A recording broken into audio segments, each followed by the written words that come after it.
Quel bilan dressez-vous en cette année 2010 pour le chantier de l'EPR de Flamanville? Une très bonne année, une année d'avancée décisive de ce chantier, dont j'ai pris la charge au 1er janvier. Tout de suite en arrivant, ce qui m'a frappé fin 2010, c'est que j'étais pas face à un chantier diffus, j'ai trouvé un EPR en face de moi, et ça c'est très net, et ça c'est l'avancée décisive de 2010, c'est que la plupart des bâtiments maintenant ont leur configuration finale, et on voit l'EPR quand on vient sur le site. Avec le début 2011, donc, a été marqué par un accident mortel sur le chantier de l'EPR. Avez-vous pris depuis des mesures particulières pour éviter que cela se reproduise? Écoutez, tout d'abord, c'est surtout un drame avant tout. Pour une famille qui a été endeuillée, qui nous a tous touchés sur le chantier, où il y a eu une grande émotion et vraiment on a essayé de soutenir du mieux qu'on pouvait toutes les personnes touchées. Moi là-dedans, c'est pas mon cas personnel, c'est vrai que c'est un mauvais début pour moi, mais je dirais c'est pas ça qui compte, c'est le drame qui a touché tout le monde qui est la priorité.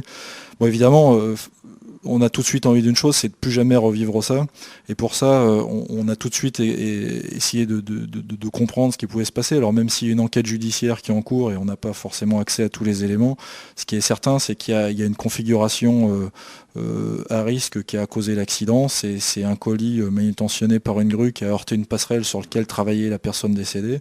Donc ça, on a identifié sur le chantier, l'ensemble du chantier, toutes les configurations similaires en prenant des mesures spécifiques pour couvrir tout risque d'accident de ce type. Donc parmi une disposition, je dirais, simple à comprendre, c'est qu'on a interdit par exemple tout stockage sous des passerelles sur lesquelles peuvent travailler des personnes. Non pas que le stockage puisse poser problème en lui-même, mais c'est surtout qu'on évite ainsi qu'une grue vienne chercher le colis qui est sous la passerelle et puisse risquer d'accrocher la passerelle sur laquelle se trouverait une personne. Voilà un exemple de disposition qu'on a prise. Il y en a d'autres, mais en voilà une. Donc vous signalez tout à l'heure que effectivement l'enquête est toujours en cours. Selon vous, est-ce que ça risque de prendre encore un petit peu de temps et est-ce que le mois d'arrêt n'a pas porté un peu préjudice à l'avancement du chantier EPR? L'enquête a quand même connu un point décisif, c'est que là-dessus, l'attitude d'EDF a été vraiment très claire en voulant mettre au service de la justice, en donnant tous les éléments requis. Un des points importants, c'est les fameuses passerelles accidentées.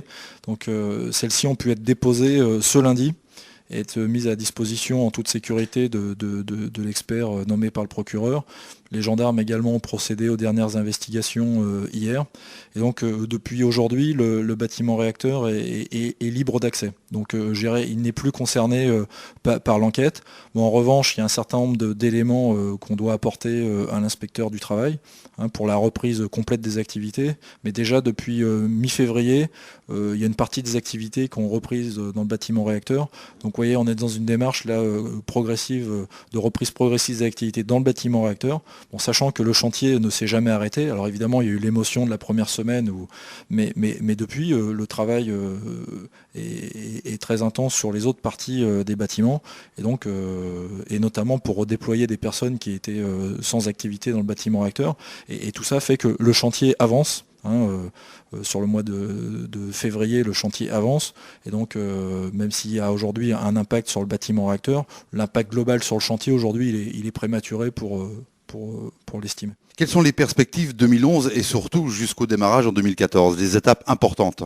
Donc 2011, comme j'ai dit, on a des grosses boîtes qui sont là mais qu'il faut fermer. Donc ça, c'est le génie civil qui va consister à fermer nos bâtiments. Mais dans le même temps, et l'enjeu de 2011, c'est surtout de remplir ces boîtes. Et remplir ces boîtes, c'est amener les gros colis, les gros composants à l'intérieur, et puis de monter les tuyaux, de mettre l'électricité, et relier tout ça. Donc ça, c'est vraiment l'activité intense de 2011 sur laquelle va se jouer la réussite de la suite. Alors la suite, c'est quoi? C'est 2012. À partir de ces équipements qui vont être montés, c'est leur mise en service progressive pour essai. Donc ça, c'est des essais progressifs.